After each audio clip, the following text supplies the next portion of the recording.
ಇಲ್ಲಿ ನೋಡಿ, ಗೃಹಲಕ್ಷ್ಮಿ ಯೋಜನೆಯ 23 ಹಾಗೂ 24ನೇ ಕಂತು ಹಣ ಯಾವಾಗ ನಮ್ಮ ಬ್ಯಾಂಕ್ ಖಾತೆಗೆ ಬರುತ್ತೆ ಅಂತ ಇದ್ದವರಿಗೆ ಇಲ್ಲಿ ಖುದ್ದಾಗಿ ಮಹಿಳಾ ಮತ್ತು ಮಕ್ಕಳ ಕಲ್ಯಾಣ ಇಲಾಖೆ ಸಚಿವರಾದ ಲಕ್ಷ್ಮಿ ಹೆಬ್ಬಾಳ್ಕರ್ ಅವರು ಮತ್ತೊಂದು ಗುಡ್ ನ್ಯೂಸ್ ಅನ್ನು ಕೊಟ್ಟಿದ್ದಾರೆ. ಕೊನೆಗೂ 23 ಹಾಗೂ 24ನೇ ಕಂತು ಹಣ ಜಮಾ ಆಗುವ ಬಿಗ್ ಅಪ್ಡೇಟ್ಸ್ ಅನ್ನ ಸಚಿವ ಲಕ್ಷ್ಮಿ ಹೆಬ್ಬಾಳ್ಕರ್ ಕೊಟ್ಟಿದ್ದಾರೆ. ಸೊ ಹಾಗಾದ್ರೆ 23 ಹಾಗೂ 24ನೇ ಕಂತು ಹಣ ಯಾವತ್ತಿನಿಂದ ಮಹಿಳೆಯ ಬ್ಯಾಂಕಿನ ಅಕೌಂಟ್ಗೆ ಜಮಾ ಆಗುತ್ತೆ, ಹಾಗೆ ಇನ್ನು ಮುಂದೆ ಯಾವೆಲ್ಲ ಮಹಿಳೆಯ ಬ್ಯಾಂಕಿನ ಅಕೌಂಟ್ಗೆ ಜಮಾ ಆಗುವುದಿಲ್ಲ, ಹಾಗೆ ಇವಾಗ ರಾಜ್ಯ ಸರ್ಕಾರ ಗೃಹಲಕ್ಷ್ಮಿ ಸಂಘವನ್ನು ಸ್ಥಾಪನೆ ಮಾಡುತ್ತಿದ್ದಾರೆ. ಸೊ ಈ ಗೃಹಲಕ್ಷ್ಮಿ ಸಂಘದ ಮೂಲಕ ಮಹಿಳೆಯರಿಗೆ 5 ಲಕ್ಷವರೆಗೆ ಕಡಿಮೆ ಬಡ್ಡಿಯಲ್ಲಿ ಸಾಲ ಸಿಗುತ್ತಿದೆ. ಸೊ ಈ ಮಾಹಿತಿ ರಾಜ್ಯದ ಗೃಹಲಕ್ಷ್ಮಿಯರಿಗೆ ಭರ್ಜರಿ ಬಂಪರ್ ಗುಡ್ ನ್ಯೂಸ್ ಅಂತ ಹೇಳಬಹುದು. ಹೌದು, ಸೊ ಹಾಗಾದ್ರೆ ಈ ಒಂದು ವಿಡಿಯೋದಲ್ಲಿ 23 ಹಾಗೂ 24ನೇ ಕಂತು ಹಣ ಯಾವೆಲ್ಲ ಮಹಿಳೆಗೆ ಜಮಾ ಆಗುತ್ತೆ, ಹಾಗೆಯೇ ಗೃಹಲಕ್ಷ್ಮಿ ಸಂಘದಿಂದ ಮಹಿಳೆಗೆ ಸಿಗುವಂತಹ ಬೆನಿಫಿಟ್ಸ್ ಏನು ಅನ್ನೋ ಕಂಪ್ಲೀಟ್ ಮಾಹಿತಿ ನಾನು ನಿಮಗೆ ತಿಳಿಸ್ಕೊಡ್ತೀನಿ. ಸೊ ಬನ್ನಿ ವಿಡಿಯೋವನ್ನು ಶುರು ಮಾಡೋಣ. ಅದಕ್ಕಿಂತ ಮುಂಚೆ ನೀವಿನ್ನು PKV ಕನ್ನಡ ಯೂಟ್ಯೂಬ್ ಚಾನಲ್ಗೆ ಸಬ್ಸ್ಕ್ರೈಬ್ ಮಾಡಿಲ್ಲ ಅಂದರೆ ದಯವಿಟ್ಟು ಇಲ್ಲಿ ಕಾಣುವಂತಹ ಸಬ್ಸ್ಕ್ರೈಬ್ ಬಟನ್ ಪ್ರೆಸ್ ಮಾಡಿಕೊಳ್ಳಿ, ಹಾಗೆಯೇ ಪಕ್ಕದಲ್ಲಿ ಬರುವಂತಹ ಬೆಲ್ ಬಟನ್ ಒತ್ತಿ. ಸೊ ನಾನು ಯಾವುದೇ ಒಂದು ವಿಡಿಯೋನು ಅಪ್ಲೋಡ್ ಮಾಡಿದಾಗ ನೀವು ನೋಡಬಹುದು.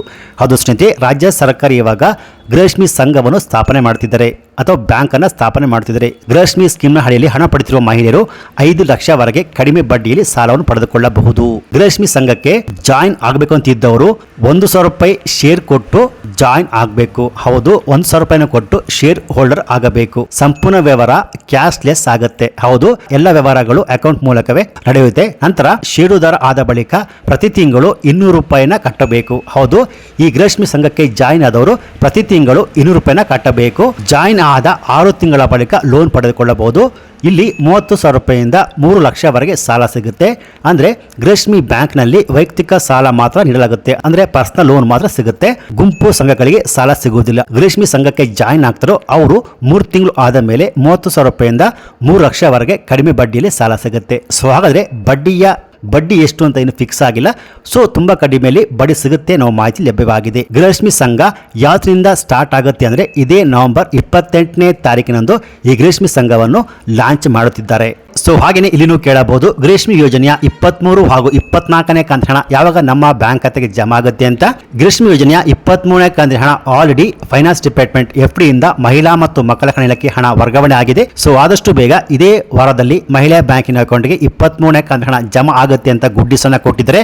ಹಾಗೆ 24ನೇ ಕಂತು ಹಣ ಇದೇ ನವೆಂಬರ್ 28ನೇ ತಾರೀಕಿನಂದು ಅಂದ್ರೆ ಗೃಹಲಕ್ಷ್ಮಿ ಸಂಘ ಸ್ಥಾಪನೆ ಆಗೋಕ್ಕಿಂತ ಮೊದಲು ಮಹಿಳಾ ಬ್ಯಾಂಕಿನ ಅಕೌಂಟ್ಗೆ 23 ಹಾಗೂ 24ನೇ ಕಂತು ಹಣ ಜಮಾ ಆಗುತ್ತೆ ಅಂತ ಸಚಿವರು ಗುಡ್ ನ್ಯೂಸ್ ಅನ್ನ ಕೊಟ್ಟಿದ್ದಾರೆ. ಗೃಹಲಕ್ಷ್ಮಿ ಯೋಜನೆ ಹಣ ಯಾವಾಗ ನಮ್ಮ ಬ್ಯಾಂಕ್ ಖಾತೆಗೆ ಬರುತ್ತೆ ಅಂತ ಇದ್ದವರಿಗೆ ಇದೇ ನವೆಂಬರ್ 28ನೇ ತಾರೀಕಿನ ಒಳಗಾಗಿ ಒಟ್ಟು 2 ಕಂತುಗಳು ಹಣ ಜಮಾ ಆಗುತ್ತೆ. ಜೊತೆಗೆ ಗೃಹಲಕ್ಷ್ಮಿ ಸಂಘ ಕೂಡ ಸ್ಥಾಪನೆ ಆಗುತ್ತೆ. ಜಾಯಿನ್ ಆಗುವುದು ಕಡ್ಡಾಯವಾಗಿಲ್ಲ, ಯಾರಿಗೆ ಇಷ್ಟ ಇದೆಯೋ ಅವರು ಮಾತ್ರ ಈ ಸಂಘಕ್ಕೆ ಜಾಯಿನ್ ಆಗಬಹುದು ಸ್ನೇಹಿತರೆ. ಸೊ ಅಷ್ಟೇ ಅಲ್ಲದೆ ಅಂಗನವಾಡಿ ಕಾರ್ಯಕರ್ತರು ಮತ್ತು ಸಹಾಯಕರ ಗೌರವಧನವನ್ನು ಹೆಚ್ಚಿಸಲಾಗಿದೆ. ಮುಂದಿನ ದಿನಗಳಲ್ಲಿ ಇನ್ನೂ 1,000 ಗೌರವಧನ ಹೆಚ್ಚಿಸಲಾಗುವುದು ಎಂದು ಮಹಿಳಾ ಮತ್ತು ಮಕ್ಕಳ ಕಲ್ಯಾಣ ಇಲಾಖೆ ಸಚಿವರು ಗುಡ್ ನ್ಯೂಸ್ ಅನ್ನು ಕೊಟ್ಟಿದ್ದಾರೆ. ಈಗಾಗಲೇ ಅಂಗನವಾಡಿ ಕಾರ್ಯಕರ್ತರು ಮತ್ತು ಸಹಾಯಕರನ್ನು ಚುನಾವಣಾ ಕೆಲಸದಿಂದ ಮುಕ್ತಿಗೊಳಿಸಲಾಗಿದೆ. ಸೊ ಹಾಗಾಗಿ ಇದೇ ನವೆಂಬರ್ 28ನೇ ತಾರೀಕಿನ ಒಳಗಾಗಿ ಮಹಿಳೆಯ ಬ್ಯಾಂಕಿನ ಅಕೌಂಟ್ಗೆ 23 ಹಾಗೂ 24ನೇ ಕಂತು ಹಣ ಜಮಾ ಆಗುತ್ತೆ ಅನ್ನೋ ಮಾಹಿತಿ ಲಭ್ಯವಾಗಿದೆ. ಸೊ ಈ ಮಾಹಿತಿ ಗೃಹಲಕ್ಷ್ಮಿ ಸ್ಕೀಮ್ ಅಡಿಯಲ್ಲಿ ಹಣ ಪಡೆದಿರುವ ಎಲ್ಲ ಮಹಿಳೆಗೆ ಗುಡ್ ನ್ಯೂಸ್ ಅಂತ ಹೇಳಬಹುದು. ಕೊನೆಗೂ 23 ಹಾಗೂ 24ನೇ ಕಂತು ಹಣ ಜಮಾ ಆಗುವ ದಿನಾಂಕ ಫಿಕ್ಸ್. ಈ ಮಾಹಿತಿ ನಿಮಗೆ ಇಷ್ಟ ಆಗಿದ್ರೆ ವಿಡಿಯೋಗೊಂದು ಲೈಕ್ ಕೊಟ್ಟು ಈ ವಿಡಿಯೋವನ್ನು ಗೃಹಲಕ್ಷ್ಮಿ ಸ್ಕೀಮ್ ಅಡಿಯಲ್ಲಿ ಹಣ ಪಡೆದಿರುವ ಎಲ್ಲ ಮಹಿಳೆಗೆ ಶೇರ್ ಮಾಡಿ. ಹಾಗೆಯೇ ಇದೇ ರೀತಿಯಾದ ಉಪಯುಕ್ತ ಮಾಹಿತಿಗಳಿಗೆ ಕೂಡಲೇ PKV Kannada YouTube channel subscribe ಮಾಡಿ ಸಪೋರ್ಟ್ ಮಾಡಿ. Thanks for watching.